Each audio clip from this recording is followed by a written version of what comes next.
రామరాజు వేదవతి తనకి అబద్ధం చెప్పిందని చాలా బాధపడుతూ ఇంట్లో నుండి వెళ్ళిపోయి ఉంటాడు. ఒక దగ్గర కూర్చొని తిరుపతితో కలిసి బాగా మందు తాగుతూ ఉంటాడు.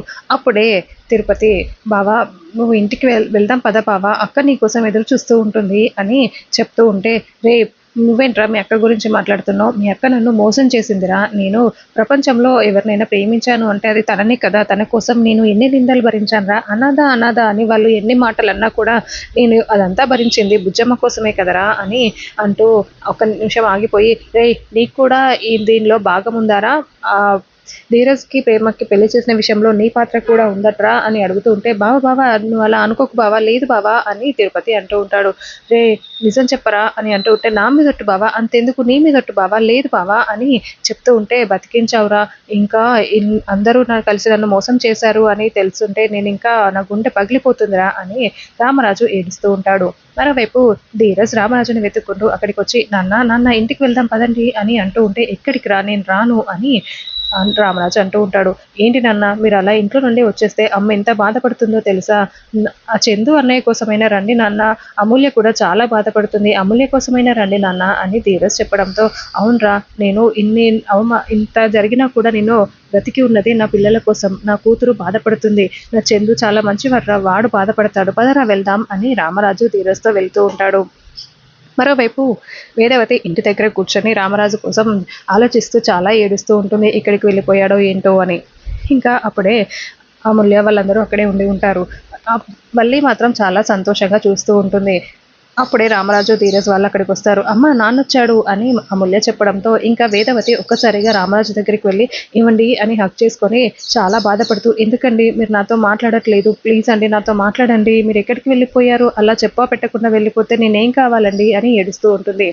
ఇంకా అమూల్య మీ అని అమూల్యని పిలిచి, నాతో మాట్లాడొద్దని చెప్పు అని చెప్తూ ఉంటాడు రామరాజు. ప్లీజ్ అండి మీరు మాట్లాడకపోతే నేను ఉండలేను, నన్ను కొట్టండి తిట్టండి, అయినా నేను వాళ్ళ జీవితాలు బాగుంటాయని చేశాను కానీ వాళ్ళు ఇలా అవుతుందని నేను అనుకోలేదండి అని వేదవతి చెప్తూ ఉంటే, ఏం బాగుంటడం బుజ్జమ్మ, వాళ్ళు ఎంత ఘోరంగా జరిగిపోయింది, అప్పుడే నాకు ఈ విషయం చెప్పుంటే బాగుండేది కదా, నువ్వు ఇంత నిజం దాచిపెట్టి చేయాల్సినంత అవసరం ఏమొచ్చింది అని అంటూ నిలదీస్తూ ఉంటాడు.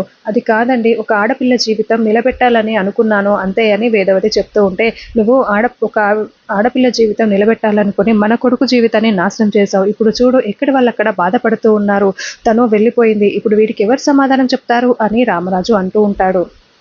ఇంకా వల్లి మాత్రం చాలా సంతోషపడుతూ ఉంటుంది. నాన్న ఇప్పుడు అవన్నీ ఎందుకు, లోపలికి రండి అని చందు పిలుస్తూ ఉంటాడు. వస్తానురా వస్తాను అనుకుంటూ రామరాజు వెళ్తూ ఉంటాడు. అలా వెళ్తూ మళ్ళీ ధీరజ్ దగ్గరికి వచ్చి, రే ధీరజ్ నువ్వు ఏది ఏమైనా సరే తన మెడలో నువ్వు తాళి కట్టావు, ప్రేమ నీ భార్య, తనని ఎలా ఇంటికి తీసుకురావాలో నువ్వే ఆలోచించుకోరా అని చెప్పేసి వెళ్ళిపోతాడు. ఇంకా ఉదయం అయిన తర్వాత ధీరజ్ ఒక్కసారిగా లేచి ఇంకా ప్రేమ కోసం ఆలోచించి చాలా బాధపడుతూ ఉంటాడు. ప్రేమ బయట గార్డెన్లో కూర్చొని ఉంటుంది. అప్పుడే ధీరజ్ కొంచెం వెళ్తూ ఉంటాడు నెమ్మదిగా. ప్రేమ దగ్గరికి వెళ్ళి ప్రేమతో మాట్లాడి కన్విన్స్ చేసి తనని తీసుకొస్తూ ఉంటాడు. అప్పుడే వేదవతి వాళ్ళకి అడ్డుగా వచ్చి, రే ఎంత ధైర్యం ఉంటే నా ఇంటికి వచ్చి నా మేనకోడల్ని తీసుకుని వెళ్తావురా అంటూ ధీరజ్ని తోసేస్తుంది. అది కాదండి అని మమ్మల్ని విడదీయొద్దు అని ధీరజ్ మాట్లాడుతూ ఉంటాడు. ఇంకా ప్రేమ కూడా, అత్త అత్త నేను చెప్పేది వినత్తా అని అంటూ ఉంటుంది.